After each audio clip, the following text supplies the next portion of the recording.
and welcome to AircraftPost's Rousseau Report. I'm Dennis Rousseau, and today we're going to be talking a little bit about the Hawker 800-900 series.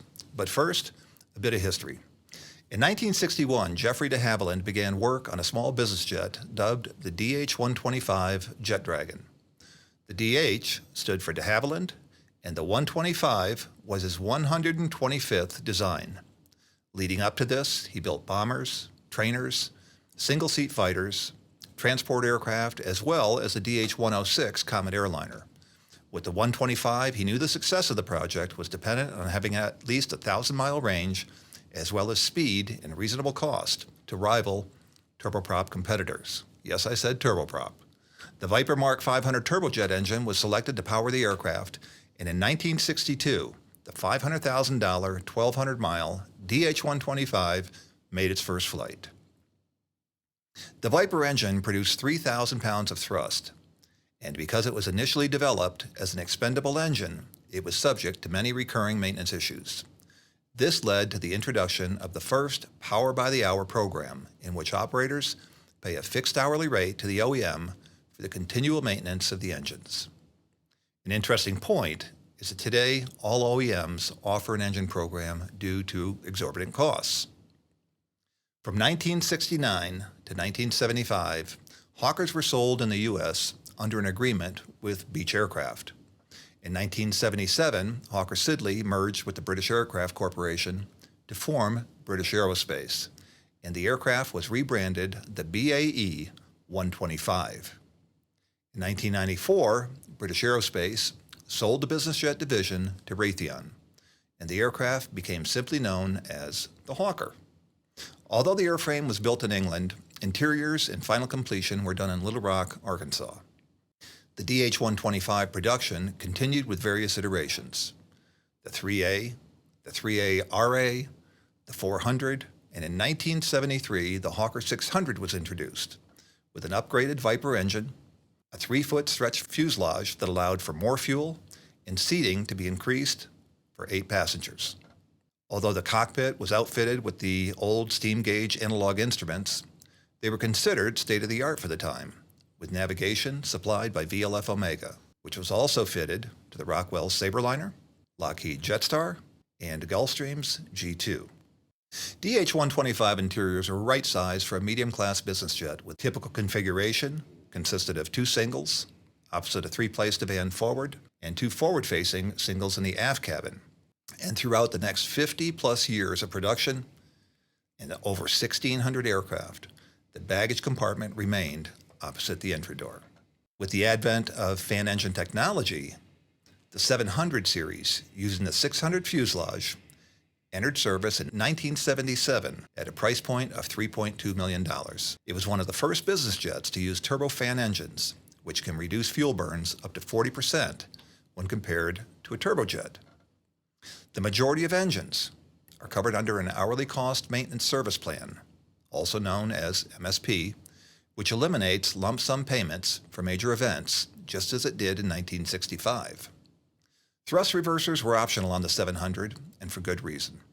The Hawker business jet creates aerodynamic drag by employing a lift-dump system, wherein it lifts the wing spoilers and dumps the flaps down to 75 degrees after touchdown, creating ample aerodynamic drag to slow the aircraft quickly. Also, reversers add weight, cut climb and cruise speed, and increase maintenance expense. Although analog instrumentation continued to be used in the Hawker 700, the Collins FCS-80 cockpit was better organized, communication systems were upgraded, and this iteration employed GNS navigation, which was a tremendous upgrade from the older VLF Omega system. The 3-foot fuselage plug was well warranted to compete in the mid-class market segment, and some of this length translated to more cabin space, which allowed for additional seating as well as versatility. In this photo, the forward cabin has 1 single aft-facing seat, opposite side-facing settee, a 2-club arrangement opposite a 3-place divan in the aft cabin. Due to the additional cabin length, an aft baggage closet could be fitted directly behind the rearmost seat. As well, aircraft data began to be displayed on a cabin monitor. The company built just over 200 Hawker 700s that were priced from $3.3 million in 1977 to $5.2 million by the end of production. In 1984, under the tutelage of British Aerospace, the Hawker 800 was introduced.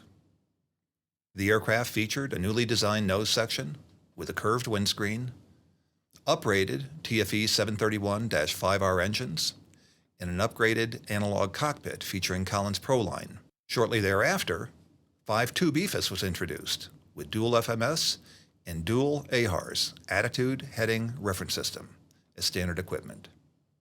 The early systems were built by Sperry, which then transitioned to Honeywell's SPC-8000, which proved to be a benefit in the sale of the aircraft, due to the fact that most Fortune companies were operating Gulfstream G4s, Falcon 900s, and Challengers, which were also equipped with SPC-8000. Although the Hawker was a smaller aircraft, the cockpit transition was smoother with near identical avionics.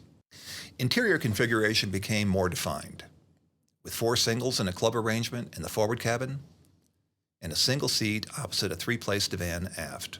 Although the aircraft offered a 5-foot 9-inch cabin height and 6-foot cabin width, OEMs were constantly striving to one-up the competition with greater cabin dimensions, range, speed, performance, and the like. If you'll notice, a portion of the side ledge is actually tilted in an attempt to gain additional width. The aircraft has an average 3.8 passenger load, yet owners wanted more baggage space. So BAE replaced the 3-place divan with a single forward-facing seat, which allowed for a second aft baggage compartment, providing an additional 17 cubic feet. In 1995, the 800 XP was introduced. The XP was for extended performance. The aircraft was fitted with a larger Hawker 1000 wing, higher thrust engines, which increased speed and reduced time to climb, and it delivered 2,400 nautical mile range.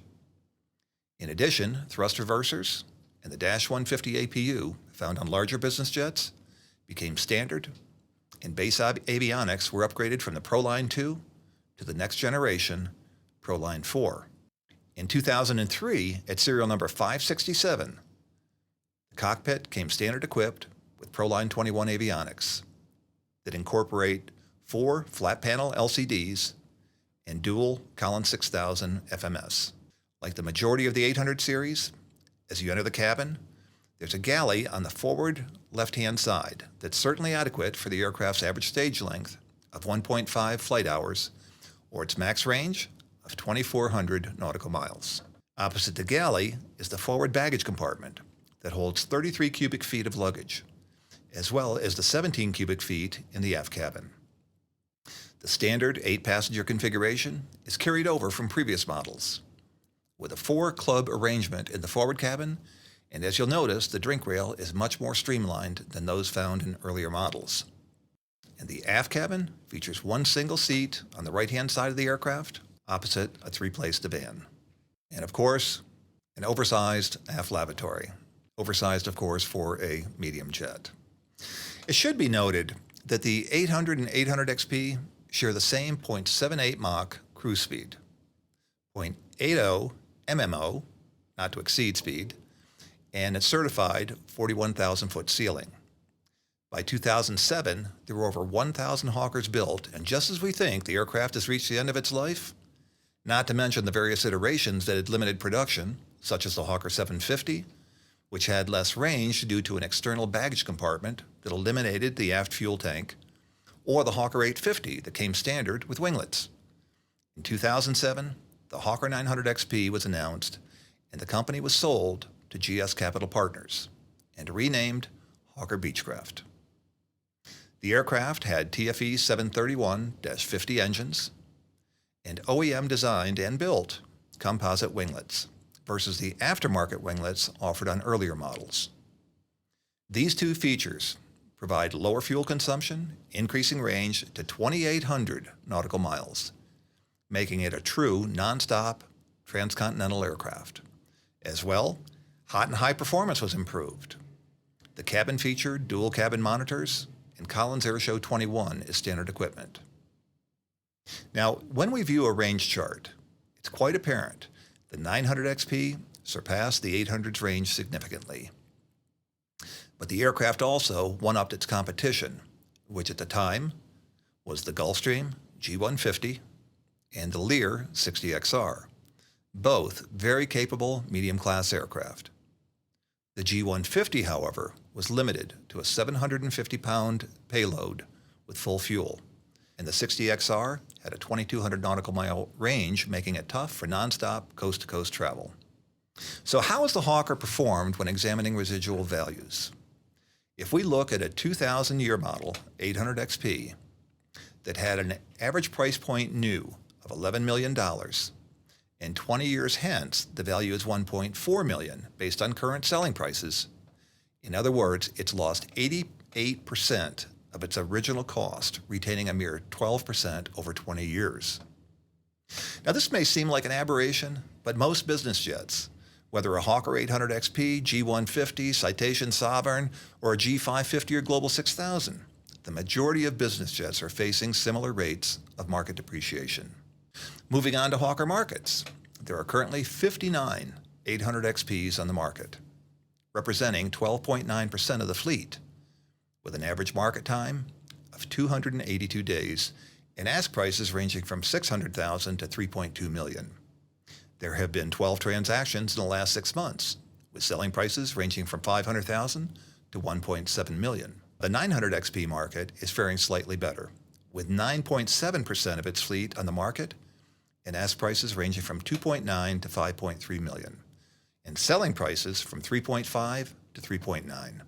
Now, if you notice the 800 XP market pricing is a bit out of sync, considering you can purchase a 2009 900 XP for $3.5 million, yet a 2004 800 XP has an ask price of $3.2. In summary, Hawkers are examples of classic aircraft designed with control surfaces activated with push rods and cables. Simple mechanical systems with excellent reliability and robust construction.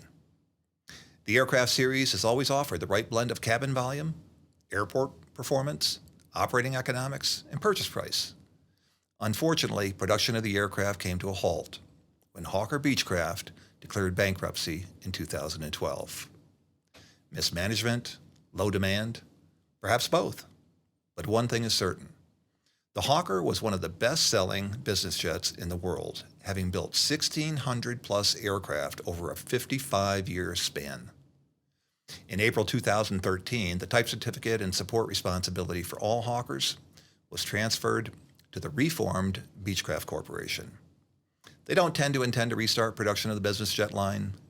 Instead, they're going to sell or dismantle the production facilities. It's an aircraft that's going to the grave with a lot of performance, a lot of value, and it's a shame to see it.